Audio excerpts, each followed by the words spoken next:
momento, Deus, através desta emissora, leva até você mais um programa de fé, com mensagens, hinos e orações a seu favor.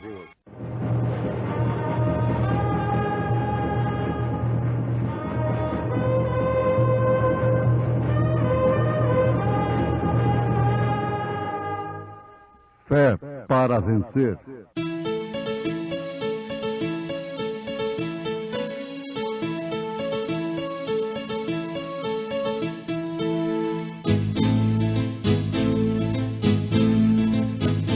Mensageiro, Deus enviou seu profeta, seu profeta Este som de alarido retumbando está. E as águias de Deus, já voando estão.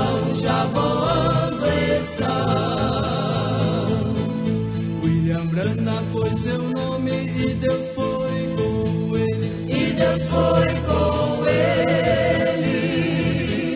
E a coluna de fogo sempre lhe seguiu. A palavra ele pregou, com fidelidade. E a sua cabeça e cabelos eram brancos como a lã branca, como a neve, e os seus olhos como chama de fogo, e os seus pés semelhantes a latão reluzente, como se tivessem sido refinados numa fornalha, e a sua voz como a voz de muitas águas.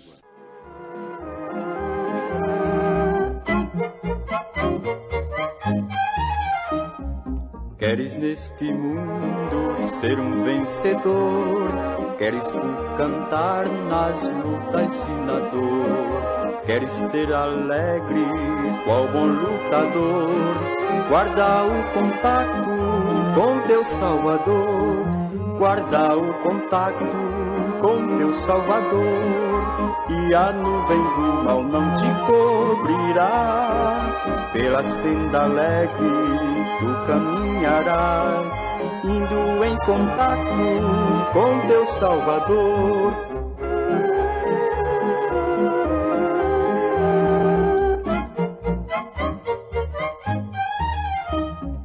Neste mundo vivem muitos a penar, cujos corações transbordam de pesar. Dá-lhes a mensagem de amor sem par. Com Deus o contato tu deves guardar. Guarda o contato com teu Salvador. E a nuvem do mal não te cobrirá. Pela senda alegre tu caminharás, indo em contato com teu Salvador.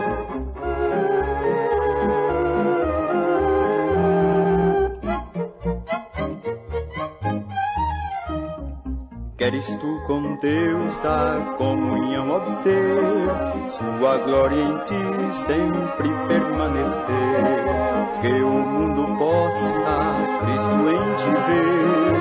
Guarda o contato com o Supremo Ser, guarda o contato com teu Salvador, e a nuvem do mal não te cobrirá.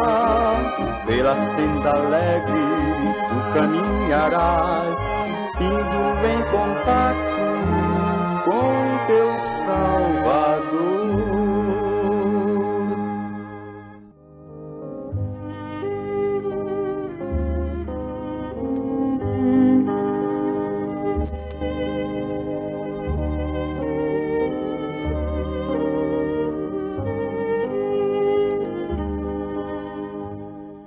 Muito bem. As escrituras citadas nesse instante estão registradas em Apocalipse, capítulo 1, verso 14 e verso 15. Se o precioso ouvinte quiser, pode ler todo o capítulo em Apocalipse, o último livro da Bíblia.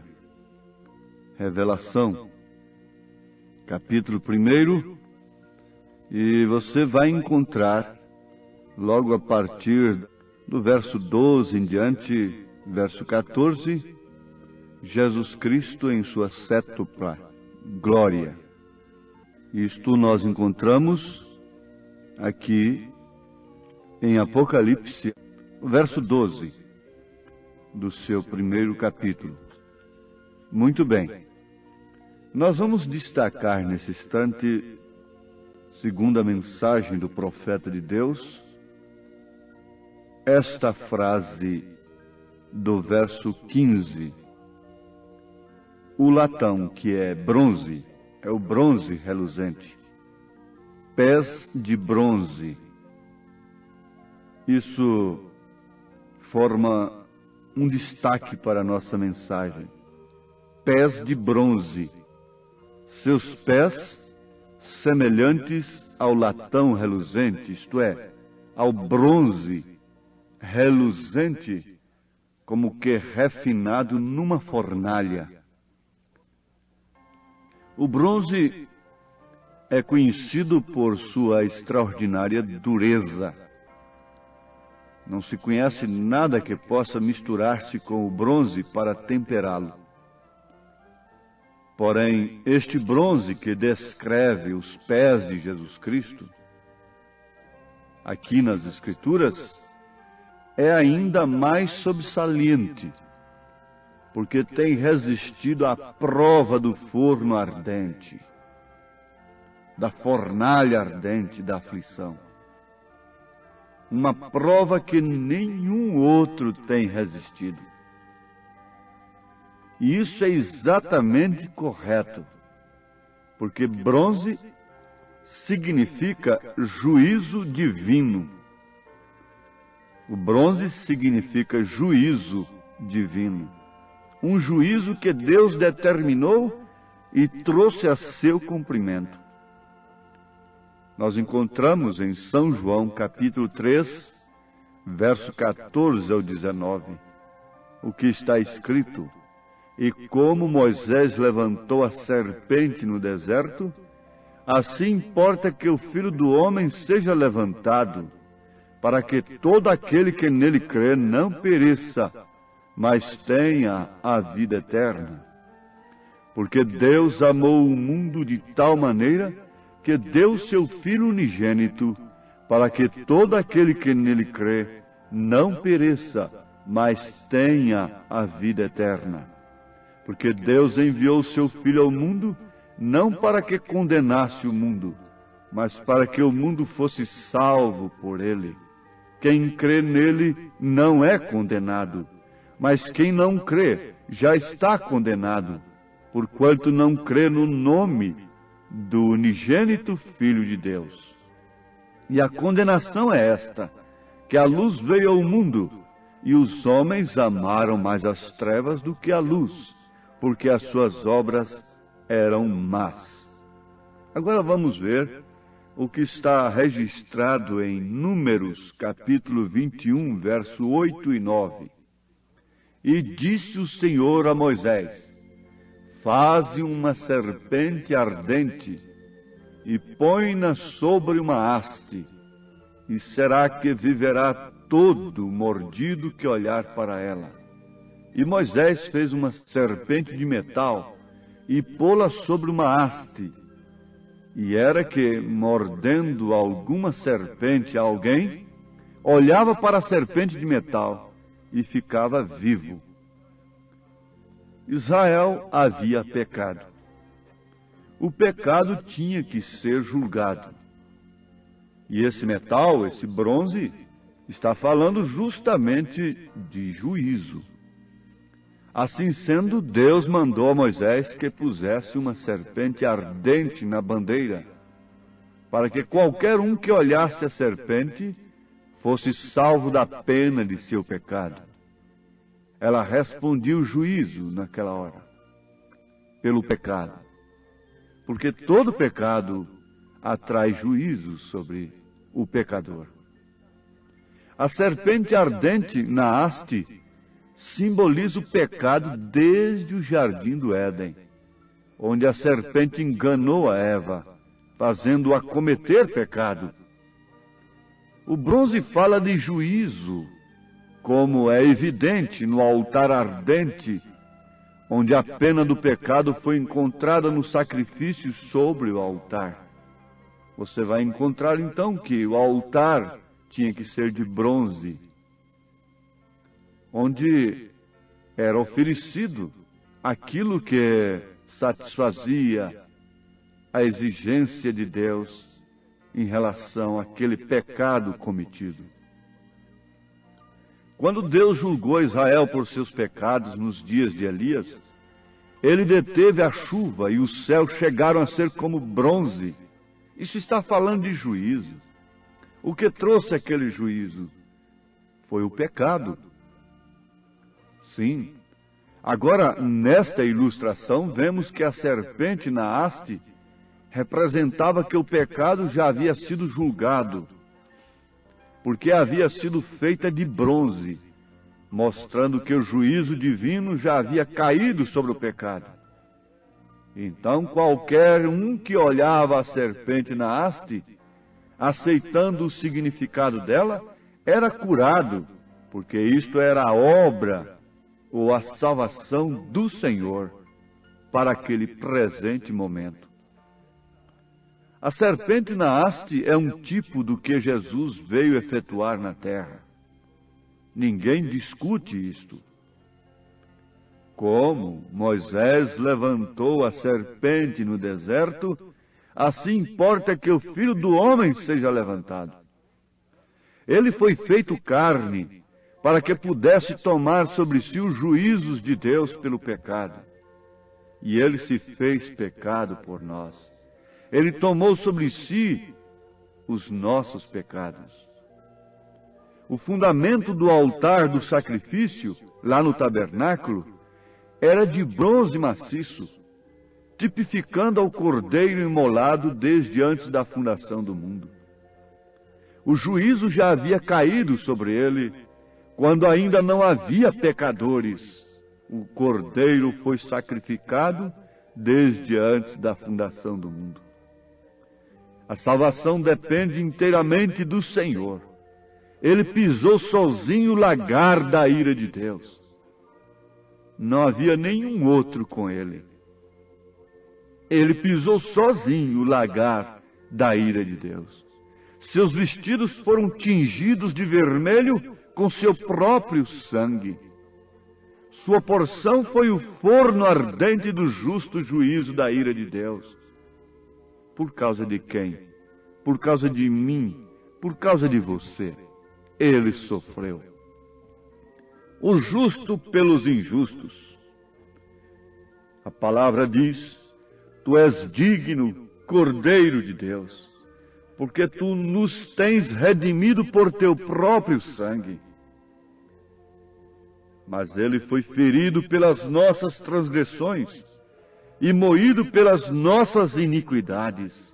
O castigo que nos traz a paz estava sobre ele, e pelas suas pisaduras fomos sarados. O Senhor fez recair sobre ele o pecado de todos nós. Ele sofreu como nenhum homem jamais tem sofrido. Mesmo antes da cruz, ele havia derramado em seu suor gotas de sangue, na intensa agonia da dura prova que vinha sobre ele. O sangue se separou em suas veias. Está escrito em Lucas 22:44. E posto em agonia, orava mais intensamente, e o seu suor tornou-se em grandes gotas de sangue que corriam até o chão. A agonia foi tamanha que nem suas veias puderam deter o sangue, reter o sangue. Por causa de quê? Por causa de quem? Por causa de você, por causa de mim, por causa de nós. E o que nos justifica, então, agora, depois de tamanha luta, tamanha agonia, depois de uma intensa agonia, depois de sofrer tanto por nós, tomando o pecado sobre si, justifica que nós, chamando-nos a nós mesmos de cristãos, vivamos pecando? Não, absolutamente não. Terá que vir juízo. Virá o juízo, não resta dúvida. Porém, algum dia aqueles pés de bronze pousarão sobre a terra e com perfeição e retidão julgará toda a humanidade. E não haverá maneira de escapar desse juízo. A graça tem sido oferecida. Os seus pés, como um latão reluzente, foram refinados na fornalha do fogo ardente da aflição. Mas agora é diferente. Se rejeitarmos, se crermos em substituições, em outras coisas, no lugar do verdadeiro Evangelho, que foi forjado no fogo ardente da aflição, não restará nenhuma via de escape para nós, porque não haverá mudança daquele juízo, nem tampouco haverá abrandamento. Aquele que é injusto será injusto ainda. Aquele que é sujo será sujo ainda. Você pode olhar ao redor do mundo hoje, e não vamos longe do mundo chamado cristão. Aquele que é injusto, fazendo injustiça ainda. Aquele que é sujo, sujando-se ainda. Isto é pisar no sangue de Jesus Cristo. Isto é levá-lo novamente ao vitupério. Isto é pecado voluntário. Mas está certo. O ser imutável não mudará, então. Porque nunca o tem feito e nunca o fará. Ele jamais mudará. Aqueles pés de bronze destruirão ao inimigo, destruirão ao anticristo, à besta, a imagem, a todo aquele que for abominável à sua vista, a todo arranjo religioso que tem alimentado a concupiscência dos homens que, tendo comichão nos ouvidos, amontoaram doutores para si, conforme suas próprias concupiscências. Ele destruirá os sistemas eclesiásticos que têm tomado seu nome somente para corromper seu brilho, e os destruirá juntamente com o anticristo, todos os perversos, os ateus, os agnósticos, os modernistas e os liberais, os fanáticos, todos estarão ali.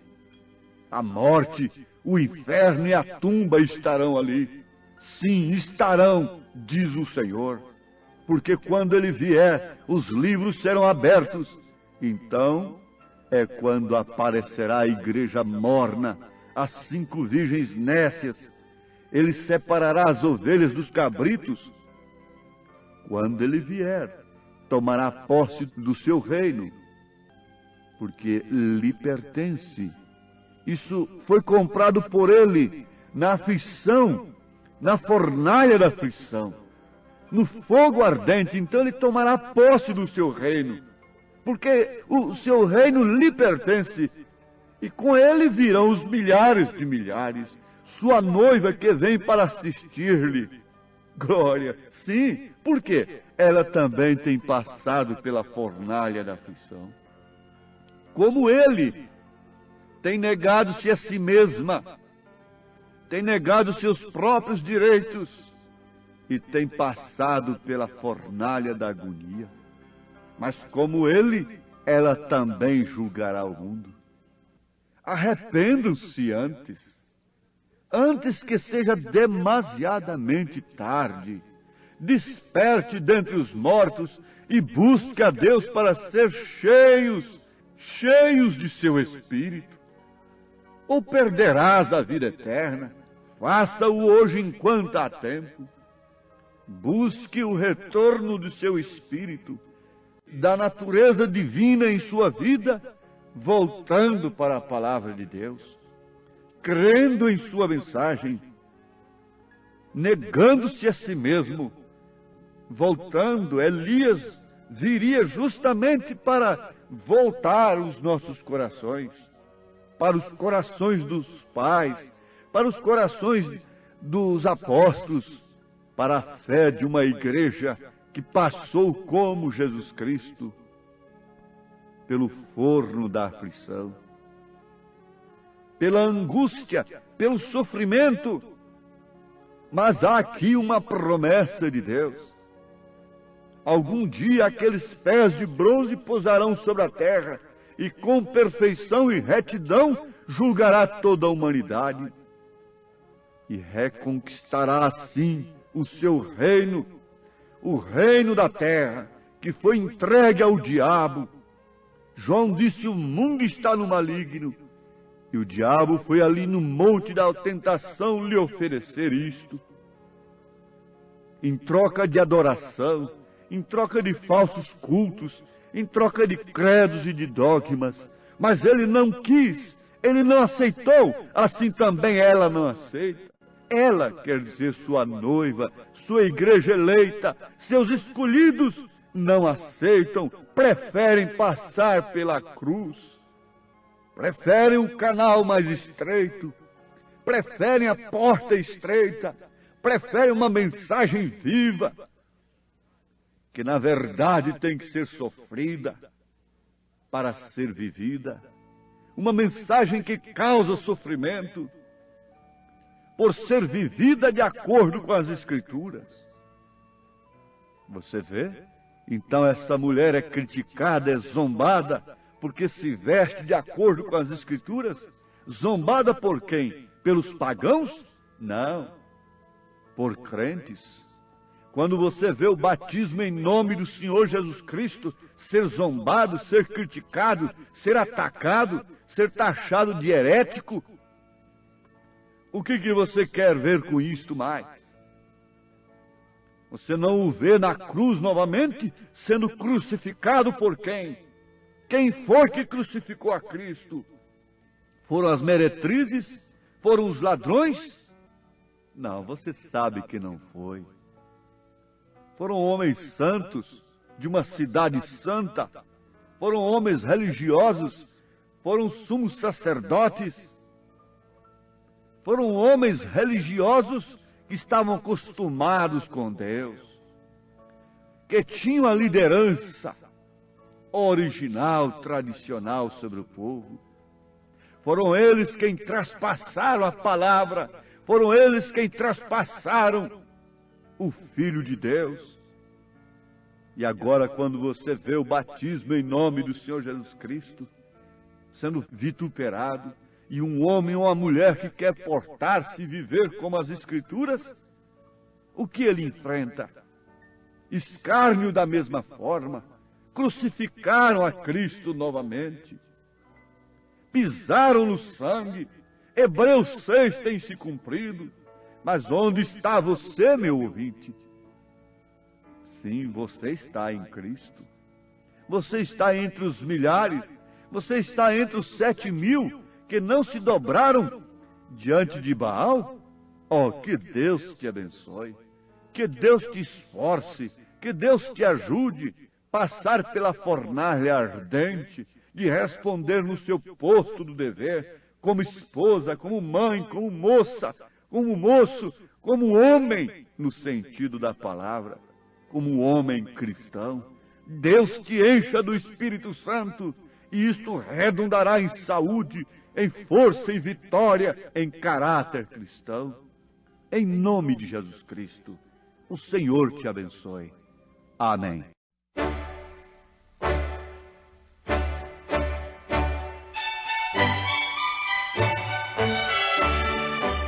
Ouvintes, escreva-nos pela caixa postal de número 15.020, 15020.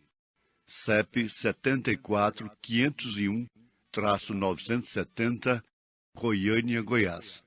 O nosso endereço na internet é www.apalavraoriginal.org.br. Volte a nos ouvir amanhã novamente, neste mesmo horário, nesta emissora, se o Senhor nos permitir, com fé no Filho de Deus, a fé que vence o mundo.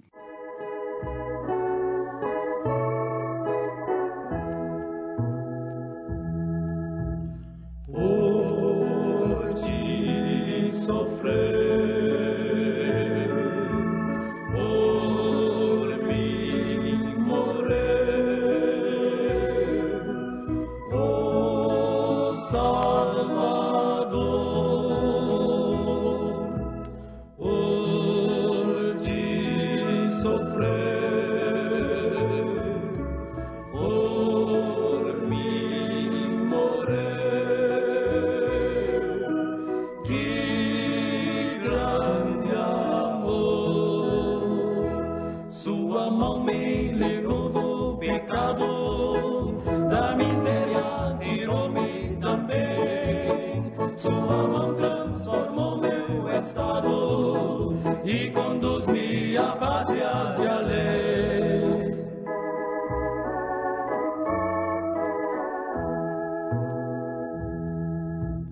Por ti sofrer, por mim morrer, ó Salvador,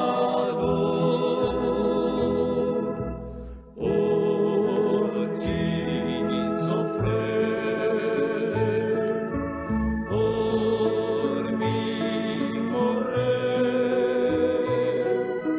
Que grande amor, sua mão lá na cruz foi pregada, sua mão foi ferida por mim, sua mão foi por mim espancada, para dar-me a alegria sem fim.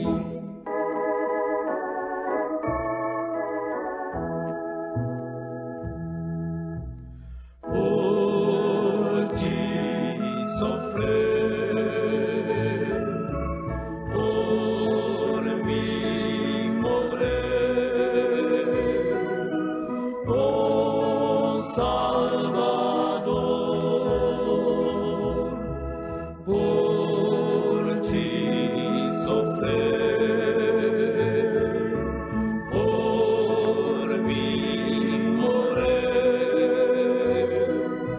Que grande amor, esta mão pelos cravos marcada, para ti estendida está. O aceite esta mão tão ferida, ao descanso te conduzirá,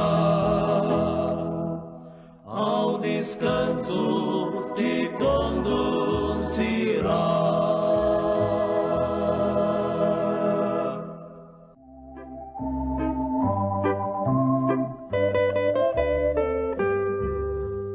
Gozo tenho em minha alma, pois Jesus agora é meu. Carrego a minha culpa e perdão me concedeu. Glória, glória, glória a Deus por seu amor. Glória, glória ao Salvador. Gozo tenho no meu coração. Glória a Cristo, que nos deu a salvação. Gozo tenho em minha alma, de Deus herdeiro sou. Tenho paz e doce calma, pois Jesus me resgatou. Glória, glória a Deus por seu amor. Glória, glória ao Salvador. Gozo tenho no meu coração. Glória a Cristo, que nos deu a salvação. Oh amigo, venga a Cristo. feliz também serás. Dá-lhe hoje tua vida, paz e paz receberás. Glória, glória, glória a Deus por seu amor. Glória, glória, glória a Cristo nosso Salvador. Gozo tenho no coração. Glória a Cristo que nos deu a salvação.